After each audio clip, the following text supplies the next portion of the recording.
আসসালামু আলাইকুম। আশা করি সকলে ভালো আছেন। আমি আছি আলহামদুলিল্লাহ। আজকের ভিডিওতে আলোচনা করব বর্তমানে ভিসা কতটুকু খুলছে, কি আসল বিষয়, পুরো বিষয়টা নিয়ে আলোচনা করব। অনেকে মেসেজ দিচ্ছেন যার কারণে ভিডিও না করে পারতেছি না। প্রায় মানুষে মেসেজ দিচ্ছেন, কমেন্ট করতেছেন, কতজনের উত্তর দেওয়া যায়। ঠিক আছে? যার কারণে ভিডিওটা করা। অনেকে বলে দিছে 15 তারিখ থেকে সবকিছু ক্লিয়ার, সব খুলে দিবে।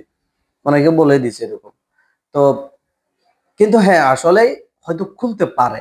কিন্তু স্পেসিফিক কোনো এ তারিখ দেওয়া হয় নাই, কোনো দেওয়া হয় নাই, কোনো কিছু দেওয়া হয় নাই। ঠিক আছে? এই মাসের শেষের দিকে হয়তো এটা আস্তে, আস্তে মানে ঠিক ভিসা জটিলতা এটা কাটায় উঠতে পারে। যেমন ধরো আগে ইন্ডিয়ানরা কিছুদিন আগেও যে ইন্ডিয়ান ন্যাশনালিটির যে ভিজিট ভিসা গুলো অনেক রিজেক্ট হয়েছে, প্রায় রিজেক্ট হয়েছে।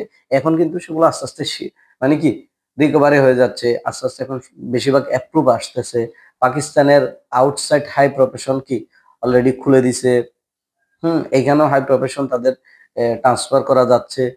তো এগুলা আস্তে, আস্তে হচ্ছে। বাংলাদেশের ন্যাশনালিটিটা আস্তে, আস্তে হয়ে যাবে। এখনো 100% হইছে এরকমটা না, বা হয়ে গেছে, কিছু, কিছু হয়ে গেছে এরকমটা না। আস্তে, আস্তে হচ্ছে। অন্য ন্যাশনালিটির বা বিভিন্ন ন্যাশনালিটির গুলো আস্তে, আস্তে জটিলতা কাটায় উঠতেছে। বাংলাদেশেরটা আশা করি কাটায় উঠবে। যেটা আ পা ইউএইর যে রাষ্ট্রদূত ছিল ঢাকায় নিযুক্ত, উনি এটা আমাদেরকে সুন্দরভাবে বুঝায় বলছে যে এটা আস্তে, আস্তে কি কোন ডেট না। এই ডেটের মধ্যে এটা ঠিক হয়ে যাবে, ভিসা চালু হয়ে যাবে এরকম না। আস্তে, আস্তে এটা কাটায় উঠবে। তো আমাদের বোঝা উচিত। অবশ্যই যদি কোনো নিউজ থাকে, কোনো আপডেট থাকে, কোনো আ চালুর কোনো খবরাখবর থাকে অবশ্যই আপনাদের দেওয়ার চেষ্টা করব।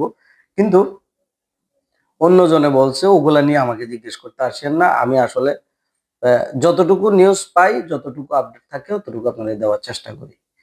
ঠিক আছে? তো আশা করি ব্যাপারটা বুঝতে পারছেন। ধন্যবাদ সবাইকে।